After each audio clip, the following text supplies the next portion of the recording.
Guys, this one will be an interesting one. The car behind me is a Mazda 6 2.2. Obviously it has had a lot of things done already by us. Ben's done all the things, so now let me switch the camera, show you what has been done and what I still think the problem with it is. So the car came to us with 5 fault codes. One was the P0101, 3 was connected to the DPF, and the last one, the 5th one, was an oil pressure. No, also I believe that was 6 fault codes. Also one was for the vacuum pump, and the last one was an oil pressure fault code. So basically what has been done: exhaust camshaft has been replaced, carbon cleaning done, exhaust pressure sensor replaced, pipe cleaned, turbo replaced, because we noticed customer was also complaining about it. What we noticed that the big turbine wheel had a play. I'll show you that in a second. That was very likely caused by the oil pressure problem. Also vacuum pump has been replaced. The engine was complaining about the frequent DPF regions, so we replaced the injectors with the used ones for the customer. Now it seems to be all okay, but we'll need to still drive it a little bit more just to be able to confirm or make sure that it is doing the regions within a reasonable distance, if that makes any sense. So that has to be yet confirmed, but it looks okay. It's looked promising to me already. Also oil pressure is fine, but what I don't like about it is the turbo. It doesn't throw a fault code for the turbo. I'll jump into the cabin and show you why and what I don't like about the turbo. But before that, let's have a look at the old turbo and show you that play in the turbine wheel. So here lies the old turbo. The small one, the small turbo, is okay. That didn't have any play, it was fine as well. And the big turbine wheel, hopefully you'll be able to see it. That there is a massive play sideways. Sideways the turbine wheel can have play, but not this much.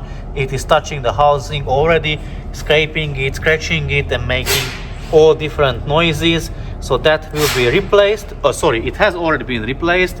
And now let me jump into the cabin and show you the diagnostic tool, the light data, what I don't like about the turbo in the car that we fitted. I have pre-selected 4 data points from the light data: the exhaust pressure sensor values, the regulating solenoid valve, and the position of the regulating valve. So what I want to show you guys, what I don't like, or let me tell you first what is wrong I believe with the car. So basically, as I was on the test drive, the car drove fine, consumption fine, everything is fine, except I didn't quite feel the boost from the small turbo. It was there, but not as much as I would expect. I drive these cars on a daily basis, like loads of them. I know how they should behave, how the turbo should boost, and it wasn't there. It wasn't as powerful. So I looked straight into the values after the test drive, and now finally let me switch the camera and talk about those live data and what the values should be and what they actually are and where the problem lies, in my opinion. So exhaust pressure sensor values, the values are fine. If I rev the car to 3000 rpm, let's see what happens. So the pipe is clean, the numbers are going back quite fast and climbing up fast as well. But if you have a closer look, what happens when I rev it? The maximum number reaches, I would say, low 300s. Let's have a look at the graph. So you see the max was 325. And that is not what it should be. I should see even numbers at around 400 kPa. And now let me tell you where the fault is. Also the regulating solenoid valve, if I'm not mistaken, if I'm correct, that number should be on idle around 65, or from 65% till around to 75%. And yeah, you see the desired regulating valve position is 19 millimeters and the actual is 20.5. You may say that's not a huge difference, 1.5 mil, what that can be, but let me tell my theory and why that matters and what the solution to that will be or would be, in my opinion. So this is the turbo from the rear. I removed that shield with the two bolts so that you can see better what I will be talking about. So this is the regulating solenoid valve, and yeah, important bit will be this rod and this thing. So basically what I believe, this is not adjusted properly, and because it's not being adjusted properly, the flap in between here, this is a flap, so that separates the flow of the exhaust gases to the small turbo and then to the both turbos at the same time. So what I believe what is happening in here, it is not closing properly, so this is not adjusted properly. So what we are going to do, Ben said he will want to try to adjust this thing on the car. I don't think he will be able to, or like it will be that easy. We've done already one like very similar, or maybe two very similar with Dan. So how we done it, we swapped this one from the old turbo to the refurbished turbo, and that solved the issue. So if Ben won't be able to adjust the nut and all that, we are going to swap the solenoid valve, this one from the old turbo to the new turbo, and that should solve the issue. But obviously you guys know as well, because I will show you that in the live data. So basically the customer, I think he wouldn't even notice that.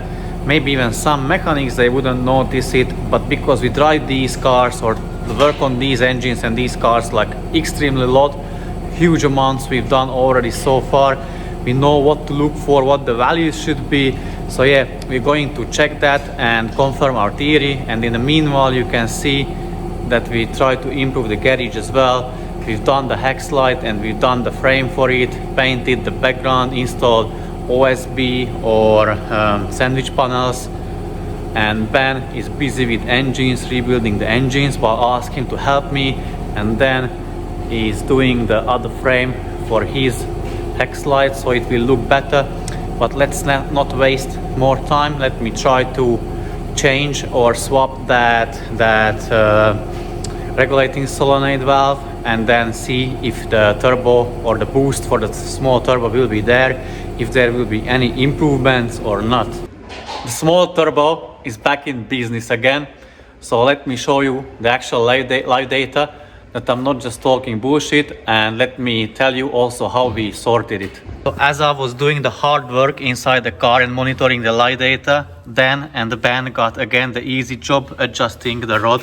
So I give the word to Dan and he can tell what he adjusted, because I got no idea. So basically I loosen up this nut, yep, and on the same direction I turn this in the middle. So he was turning it that way, and basically I was monitoring the data and told him when to stop, and it fixed the boost issues with the small turbo. And now let me jump in the cabin and show you the actual live data, that they are different than what we were having before. So here I have pre-selected the 4 data points again, exhaust pressure sensor values and the solenoid. Let's first have a look at the solenoid values. So the regulating solenoid valve is at the moment around 58%. Before that was 40 something. Now it is even 64. So as I said earlier, that I believe it should be around from 65 to above. I was a little bit incorrect or wrong on that one. As you can see, below 65 is fine as well. It just shouldn't be in the 40s. And let's have a look at the actual and desired position of the regulating valve. So the desired is 19 mil and we are just below that, 18.969 millimeters. Before we were like 20 point something, so we were 1.5 mil above. Now we are just few tenths of mils below. And now let me rev the car and see how the exhaust pressure sensor values will behave. And now put it into graph mode. As you can see, the max number, the highest number was 446 kPa. Before we were having 325, if I remember correctly. That was the maximum value that we got. So Also, I took the car for a test drive and the small turbo is boosting again as it should. So guys, we always learn something new as well as we are fixing these 2.2s. Today we learned that, so even the refurbished turbo can be, I'm not saying faulty, but can have minor issues or may need minor adjustments. In this case it was solved. Again, to be honest, I don't think the customer would notice it. I don't think that any other mechanic would notice it who is not really familiar with these engines, how they should perform, what the values should be. For this one, actually, we need to be fair, and a huge shout out to Peter Kennedy from Kennedy's Garage. The first case, very similar case with it. So we reached out to him, we are in contact, and he helped us identifying and diagnosing the issue. So yeah, thank you very much, Peter, for helping us. Yeah, so basically that was it in this video. Again, hope you learned something new, guys, as well, just as we did. And from now on you will know like what the data points or the parameters should be for the turbo if you have lack of boost. Again, I'm not saying this is always the case. I would say this is the case when someone worked on your turbo, or you have refurbished turbo, or someone was tinkering around the turbo. If you have OEM turbo and you have boost issues, I believe that should be, or that will be something else. But yeah, thank you very much for watching, and see you soon in the very next video. Until then, take care and bye bye.